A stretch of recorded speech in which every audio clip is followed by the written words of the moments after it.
Zimora était une jeune fille brillante et au grand cœur, tendrement aimée par son père, Kual, un chasseur habile connu dans tout le village.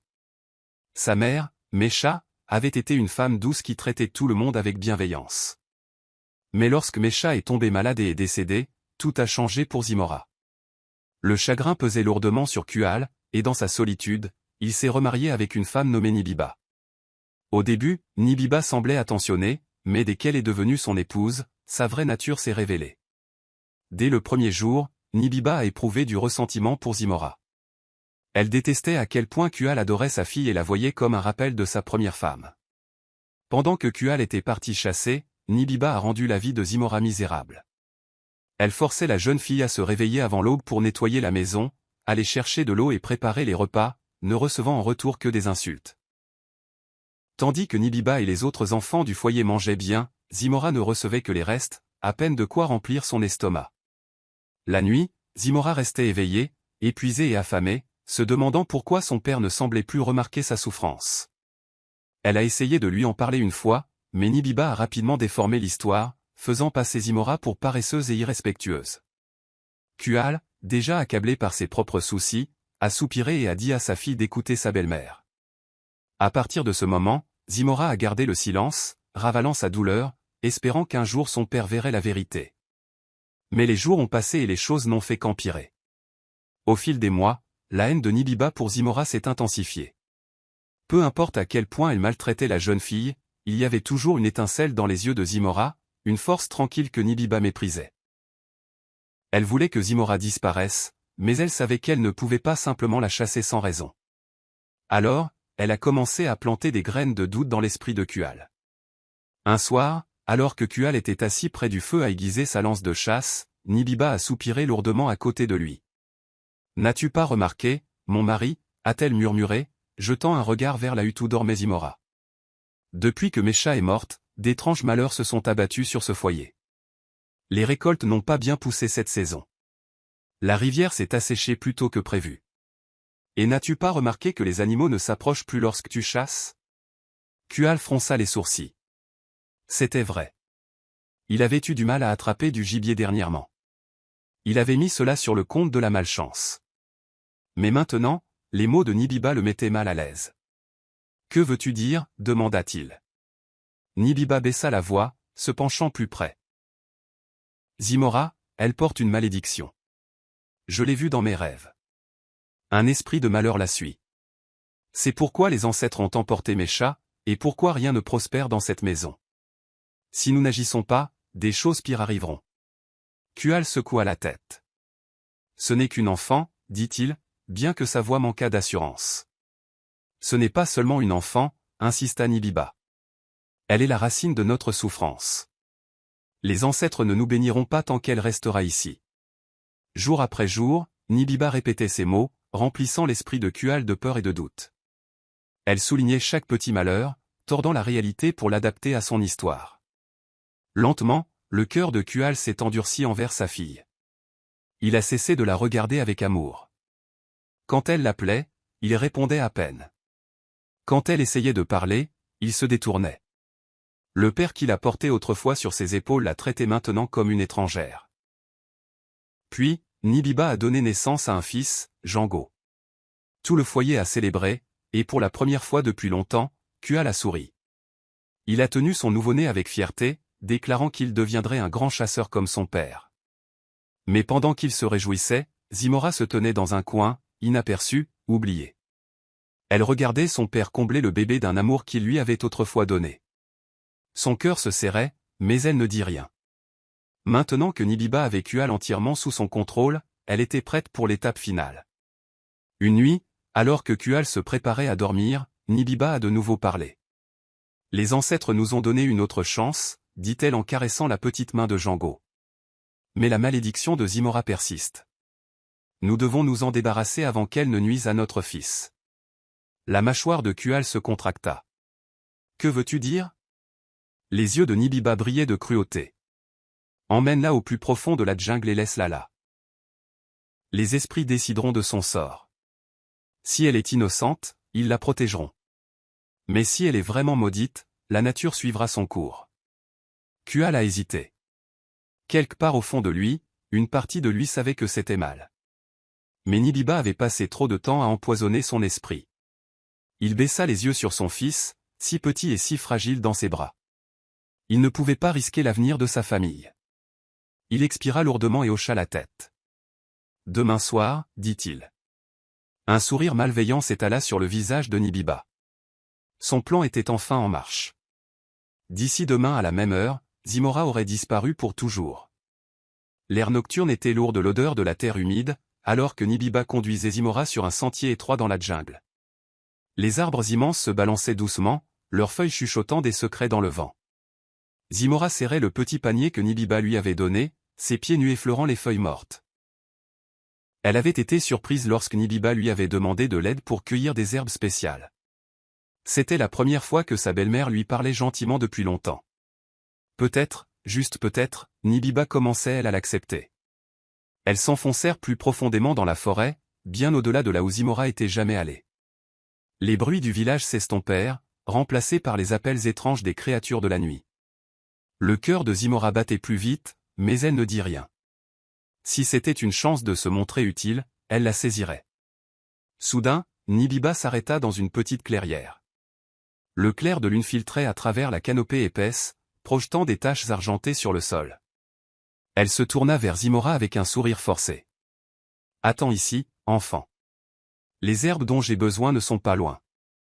Je reviens bientôt. » Zimora hocha la tête et s'agenouilla pour examiner le sol, essayant de repérer des plantes utiles. Les minutes passèrent, puis d'autres encore. Elle leva les yeux. La jungle s'étendait autour d'elle, sombre et sans fin. Le vent se leva, faisant bruisser les arbres. Nibiba mettait trop de temps. Un frisson glacial a parcouru l'échine de Zimora. « Belle-mère » appela-t-elle. Pas de réponse. Elle se leva, se serrant les bras. « Nibiba » Sa voix se brisa. Silence. La peur se resserra dans sa poitrine. Quelque chose n'allait pas.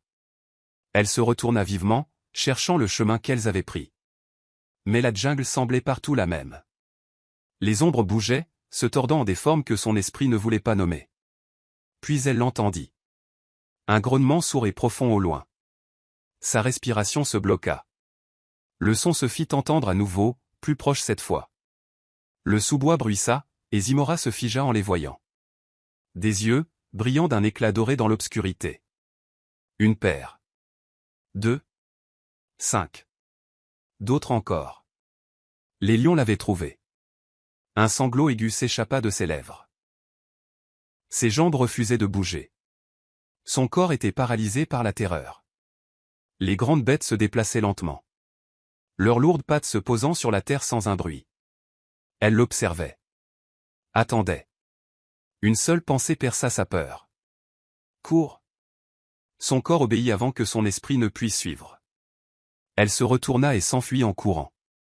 Ses pieds martelant la terre. Les lions grognaient derrière elle. Une branche accrocha sa robe, déchirant le tissu. Mais elle ne s'arrêta pas. Puis elle le vit. Un arbre. Ses branches épaisses et solides. Sans réfléchir, elle sauta, s'agrippant à l'écorce rugueuse. Elle grimpa aussi haut qu'elle le put. Elle s'accrocha au tronc, haletante. En bas, les lions tournaient en rond, la queue battant l'air. L'un d'eux leva sa tête massive, plongeant son regard dans le sien. Zimora plaqua une main sur sa bouche pour étouffer ses sanglots. Elle était seule, piégée au cœur de la jungle, avec pour seule compagnie des yeux affamés qui la fixaient. Zimora s'agrippait à l'écorce rugueuse de l'arbre, ses doigts endoloris alors qu'elle essayait de calmer sa respiration. En bas, les lions rôdaient. Leurs yeux dorés fixés sur sa silhouette tremblante. L'un des plus grands, un lion massif à la crinière sombre, s'avança lentement, ses muscles tendus, sa gueule légèrement ouverte, révélant des crocs acérés. Un grognement profond gronda dans sa gorge, et Zimora ferma les yeux très fort, murmurant une prière désespérée. Puis, soudainement, tout a changé. Un nouveau son a résonné dans la jungle. Pas un grognement, mais un grondement sourd et autoritaire. Les lions en bas se sont figés, leurs oreilles se sont dressées, leurs têtes se tournant vers les ombres au-delà de la clairière. Une présence s'est agitée dans l'obscurité. Et puis, entrant dans le clair de lune, est apparue une créature comme Zimora n'en avait jamais vu. C'était un lion, mais pas comme les autres. Son pelage était d'un blanc pur, brillant sous la pâle lumière de la lune. Ses yeux, vifs et sages, ont balayé la scène. Les autres lions ont hésité, leur corps s'abaissant en signe de soumission. Le grand lion blanc se déplaçait avec une autorité tranquille, chaque pas léger mais puissant, comme s'il appartenait à un autre monde. Le souffle de Zimora s'est coupé. Elle avait entendu des histoires sur un lion blanc, un gardien de la terre, une créature de légende. Personne au village ne l'avait jamais vu, on ne faisait que murmurer son existence. Et maintenant, il était là, juste en dessous d'elle, son regard fixé sur son visage. Le lion blanc a fait un autre pas en avant. Les autres n'ont pas bougé. Il a poussé un léger souffle, presque comme un soupir, puis a levé la tête vers elle. Zimora, ne sachant que faire, s'est accroché à l'arbre, son cœur battant la chamade. Puis, comme s'il sentait sa peur, le lion a émis un son. Un chuintement profond et rassurant, presque réconfortant. Lentement, prudemment, Zimora a relâché sa prise et a glissé le long du tronc. Ses pieds nus ont touché la terre froide, et elle est restée figée alors que le lion blanc s'approchait. Elle s'est préparée à la douleur, à des dents s'enfonçant dans sa peau. Mais au lieu de cela, le lion a fait quelque chose qu'elle n'aurait jamais pu imaginer. Il a léché ses blessures. La rugosité de sa langue a effleuré ses bras meurtris, ses genoux éraflés. Une sensation de chaleur et de picotement s'est répandue dans son corps, non pas douloureuse, mais apaisante. Les yeux dorés du lion n'ont jamais quitté les siens, comme s'il cherchait quelque chose au plus profond de son âme. Les autres lions, observant en silence, se sont lentement assis sur leurs pattes arrière. Un par un, ils se sont assis, formant un cercle protecteur autour d'elle. Leur faim, leur sauvagerie, tout avait disparu. Ils n'étaient plus des prédateurs, ils étaient des gardiens. Les jambes de Zimora ont vacillé, son corps submergé par l'épuisement, le choc et l'incroyable réalité qui se présentaient à elle. Elle avait été laissée pour morte, abandonnée à la merci de la jungle. Mais maintenant, au cœur de la nuit, elle n'était pas seule. Le grand lion blanc était venu pour elle. Sa vision s'est brouillée, le monde tourbillonnant alors que son corps cédait sous le poids du moment. Alors qu'elle s'effondrait sur la terre meuble, la dernière chose qu'elle vit fut le lion blanc s'allongeant à côté d'elle, veillant sur elle comme un protecteur silencieux. Puis, l'obscurité l'a emporté. Les premiers rayons de soleil s'étirèrent dans le ciel, peignant l'horizon de douces nuances d'or et de rose. Le village était encore calme, l'air matinal frais et pur. Mais alors, un étrange murmure se répandit à travers les huttes, réveillant les gens de leur sommeil. Cela a commencé comme un chuchotement, puis s'est transformé en voix anxieuse. Des lions, a halté quelqu'un.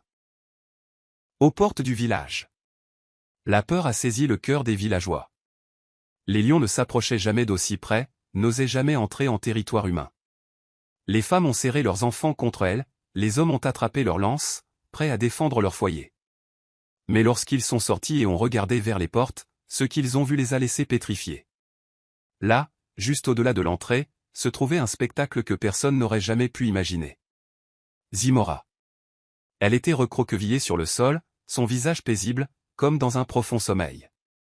Autour d'elle, formant un cercle silencieux, étaient assis des lions, de grandes bêtes dorées au corps puissant et aux yeux perçants.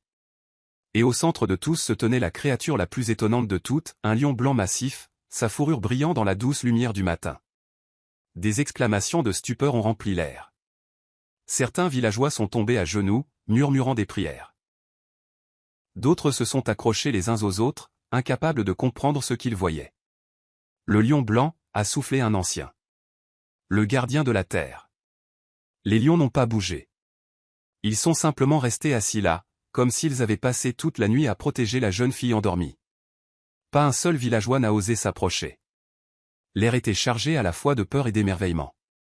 Puis, comme s'ils sentaient que leur temps était venu, les lions ont lentement commencé à se lever. Un par un, ils se sont tournés vers la forêt, leur queue se balançant paresseusement derrière eux. Le lion blanc est resté un instant de plus, regardant Zimora avant de lever sa grande tête vers le ciel. Avec un dernier regard sur les villageois stupéfaits, le lion blanc a émis un son sourd et grondant. Quelque chose entre un grognement et un adieu. Puis, avec des pas lents et gracieux, il s'est retourné et a suivi sa troupe dans la jungle. En quelques instants, ils avaient disparu, avalés par les arbres épais, comme s'ils n'avaient jamais été là. Pendant un long moment, personne n'a parlé. Personne n'a bougé. Le seul son était le bruissement des feuilles dans la brise matinale. Puis, enfin, l'un des anciens s'est avancé et s'est agenouillé à côté de Zimora. Il a posé une main douce sur son front, et au grand soulagement de tous, ses yeux se sont ouverts en papillonnant. Elle a cligné des yeux, confuse, regardant les visages qui la fixaient. « Les lions » a-t-elle murmuré, la voix rauque. « Ils t'ont protégé » a dit l'ancien avec admiration.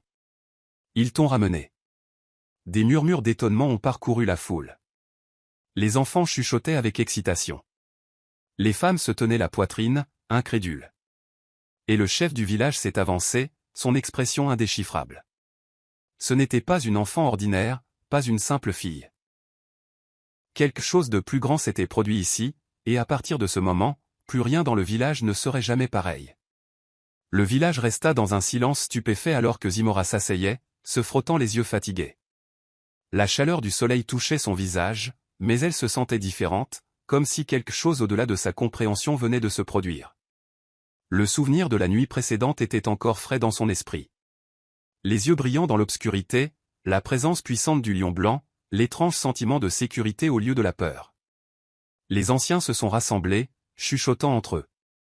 Puis Baba Mintu, le plus sage et le plus âgé du village, s'est avancé. Son visage buriné était rempli d'émerveillement alors qu'il regardait Zimora. Il a tendu la main, touchant doucement son épaule, sa voix basse et empreinte de quelque chose qui ressemblait presque à de la vénération. Il existe un conte ancien. Commença Baba Mintu, sa voix profonde résonnant à travers la foule. Une légende transmise de génération en génération. On dit que le grand lion blanc n'apparaît qu'à ceux de sang royal, ceux qui portent la marque d'un vrai chef. Des murmures d'étonnement ont parcouru la foule.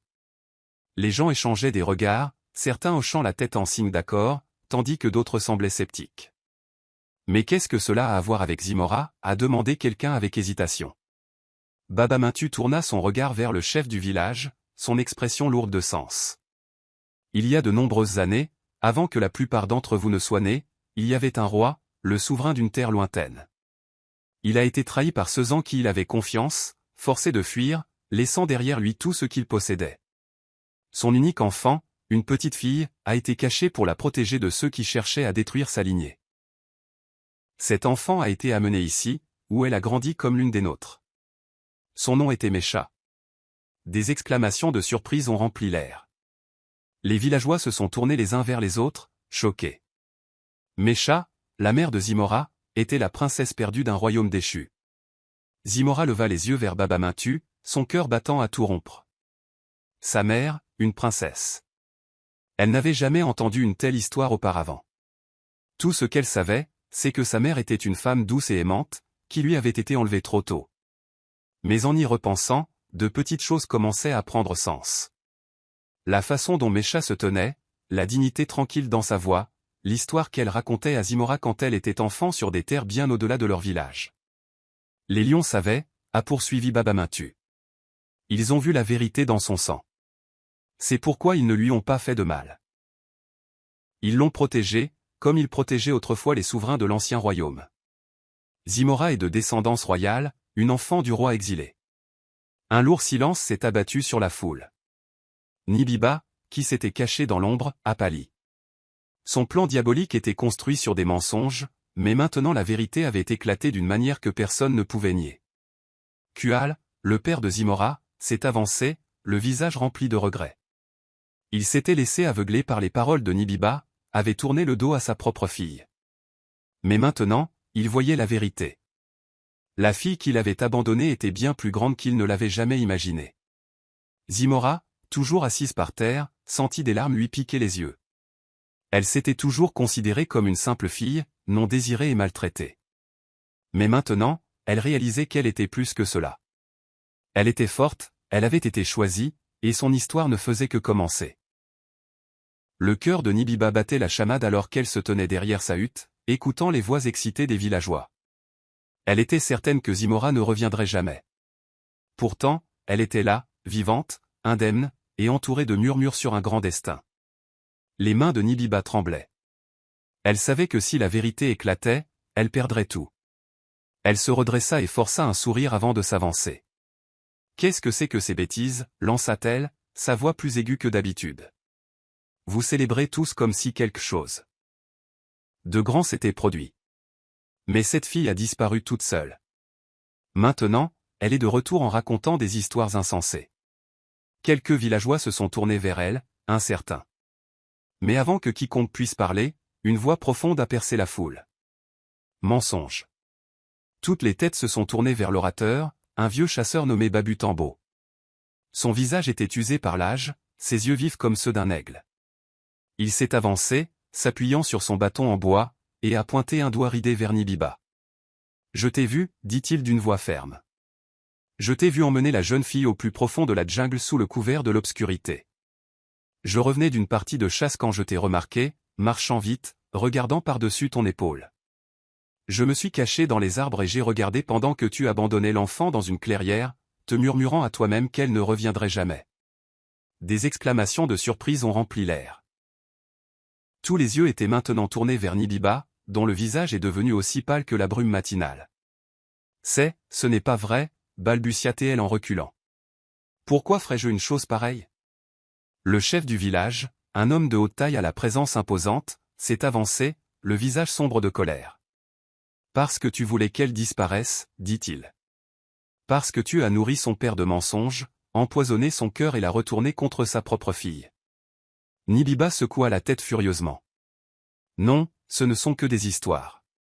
Qui croirait les paroles d'un vieil homme plutôt que les miennes ? Mais Baba Mintu, l'ancien, s'est avancé. Les lions ont cru à la vérité de Zimora. Les ancêtres l'ont protégé. Et maintenant les esprits ont guidé Babu Tambo pour qu'il parle. Les qualifies-tu de menteurs, eux aussi ? Les lèvres de Nibiba tremblaient. Elle a cherché de l'aide du regard, quelqu'un pour la défendre. Mais les villageois avaient déjà pris leur décision. Certains avaient l'air dégoûtés, d'autres furieux. Même Kual, son mari, se tenait figé, la prise de conscience et le regret remplissant ses yeux. « Tu avoueras, dit le chef, sa voix semblable au tonnerre. Ou nous prendrons ton silence pour un aveu de culpabilité. » Le poids de leur regard s'abattit sur Nibiba comme une pierre écrasante. Elle ne pouvait pas y échapper. Des larmes jaillirent de ses yeux. Et finalement, elle tomba à genoux. « Je l'ai fait, murmura-t-elle, puis plus fort, sa voix se brisant. « Je l'ai fait. Je l'ai laissée là. Je voulais qu'elle disparaisse. J'avais peur qu'elle me prenne tout, que Kual l'aimerait toujours plus que mon fils. Je pensais que si elle disparaissait, nous serions tous libres. » Un silence lourd, épais, incassable. Puis, le chef a de nouveau parlé, sa voix froide comme le vent avant une tempête. « Tu as scellé ton propre destin, Nibiba. » La place du village était silencieuse, à l'exception du crépitement du feu au centre. Les anciens étaient assis en cercle, leurs visages sévères alors qu'ils rendaient leur jugement. Le village entier s'était rassemblé, regardant Nibiba agenouillé devant eux, son visage maculé de larmes. Django, son jeune fils, s'accrochait à elle, confus et effrayé. Nibiba, la voix du chef retentit, profonde et autoritaire. Pour ta méchanceté, pour avoir abandonné une enfant innocente à la merci de la jungle, pour avoir empoisonné le cœur de ton mari avec des mensonges, tu n'es plus la bienvenue dans ce village. À partir de ce jour, tu es banni. Un murmure parcourut la foule. Le bannissement était la punition la plus sévère. Cela signifiait tout perdre, foyer, protection, famille. Nibiba haleta, secouant la tête. Non, s'il vous plaît. J'ai fait une erreur. Je ferai n'importe quoi. Je servirai le village. Je vais. Assez, la voix du chef coupa ses supplications. Les ancêtres ont parlé. La justice doit être rendue. Des larmes coulaient sur le visage de Nibiba alors qu'elle serrait Django contre elle. S'il vous plaît, pensez à mon fils. Ce n'est qu'un enfant. Il n'a rien fait de mal. Baba Mintu, le sage ancien, s'est avancé. Et pourtant, tu aurais laissé une autre enfant mourir seule. Sa voix était remplie de chagrin. Tu dois partir avant le coucher du soleil. Nibiba se tourna vers Kual, le désespoir dans les yeux. Marie, parle pour moi. Supplie-les de changer d'avis. Mais Kual ne fit que baisser la tête, ses épaules secouées de tremblement. La culpabilité pesait sur lui comme une lourde pierre. Il s'était laissé aveugler par les paroles de Nibiba, avait ignoré sa propre fille, l'avait laissé souffrir sous son propre toit. Il avait échoué en tant que père. Sa voix tremblait alors qu'il parlait. J'ai été un imbécile. Il se tourna vers Zimora, qui se tenait à côté de Baba Mintu, forte malgré tout ce qu'elle avait enduré. Ma fille, je t'ai abandonnée. J'ai laissé des mensonges empoisonner mon cœur. Je t'ai laissé souffrir alors que tu n'avais rien fait de mal. Je ne mérite pas ton pardon, mais je l'implore. Ses genoux heurtèrent le sol alors qu'il s'inclinait devant elle. S'il te plaît, Zimora, pardonne-moi. Un silence tomba sur la foule. Les yeux de Zimora brillaient, mais elle resta silencieuse un long moment. Finalement, elle s'avança, relevant son père.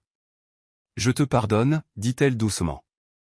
Un sanglot de soulagement s'échappa des lèvres de Kual. Mais avant qu'il ne puisse parler, Zimora continua. Mais je ne retournerai pas dans ta maison. Le cœur de Kual se serra. Zimora. Je ne peux pas vivre dans la maison où je n'étais pas désirée, dit-elle fermement. J'ai trouvé ma place. Mon chemin n'est plus avec toi. Des larmes remplirent les yeux de Kual, mais il hocha la tête. Je comprends. Alors que le soleil descendait dans le ciel, Nibiba et Django furent conduits aux portes du village. Elle se retourna une dernière fois, les yeux remplis d'amertume et de regret.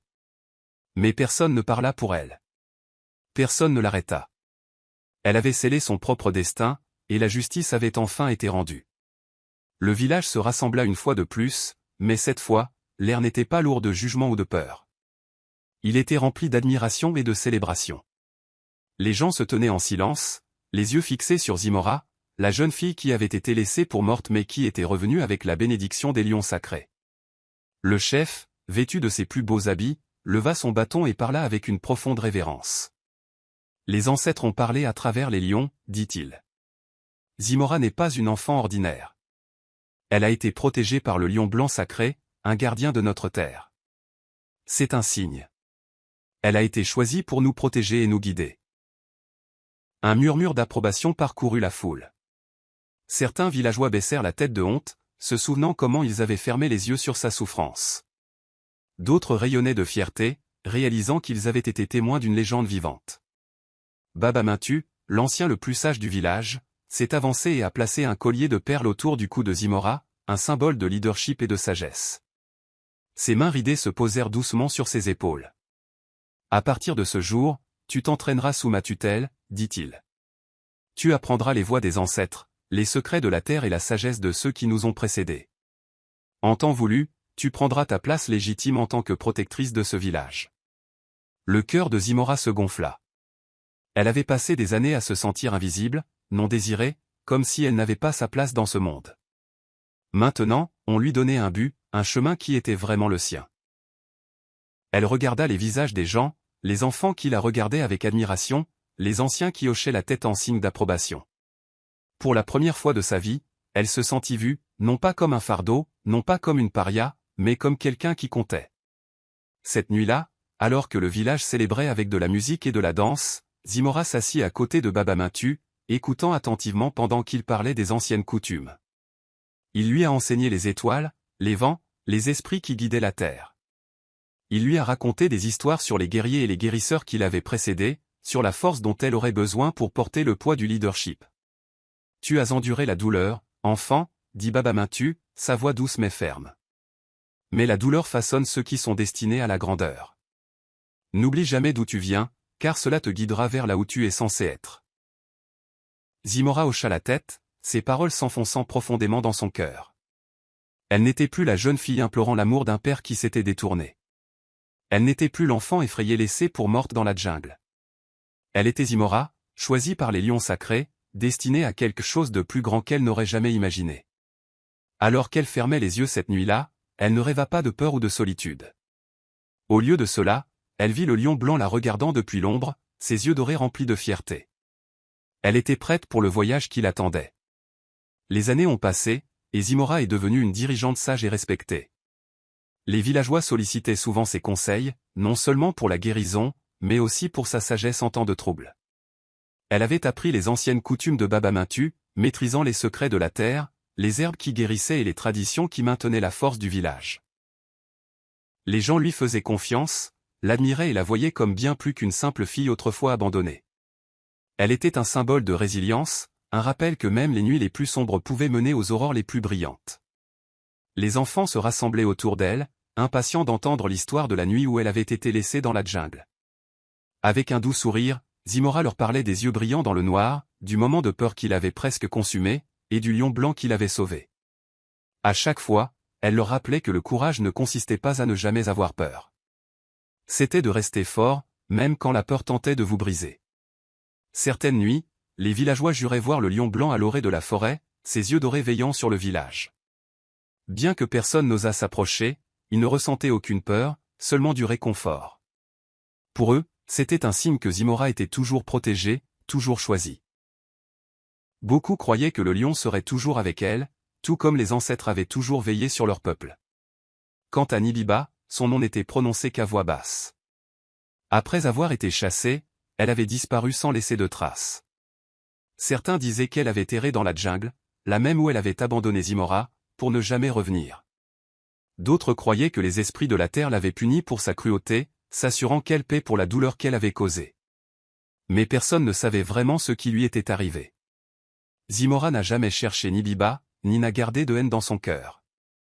Elle avait depuis longtemps tourné la page, choisissant de se concentrer sur l'avenir. Elle avait un village à protéger, des gens qui comptaient sur elle et un destin qu'elle était censée accomplir. L'histoire de la jeune fille laissée au lion m'est revenue plus forte que jamais et devenue une légende, transmise de génération en génération. Les parents racontaient à leurs enfants son courage, les anciens rappelaient aux jeunes de toujours respecter les coutumes de la terre, et les voyageurs qui passaient par le village s'émerveillaient du conte du lion blanc. Et ainsi, le nom de Zimora a perduré, non pas comme une victime de la trahison, mais comme un symbole de force, de résilience et de l'esprit inébranlable de ceux qui sont vraiment destinés à diriger.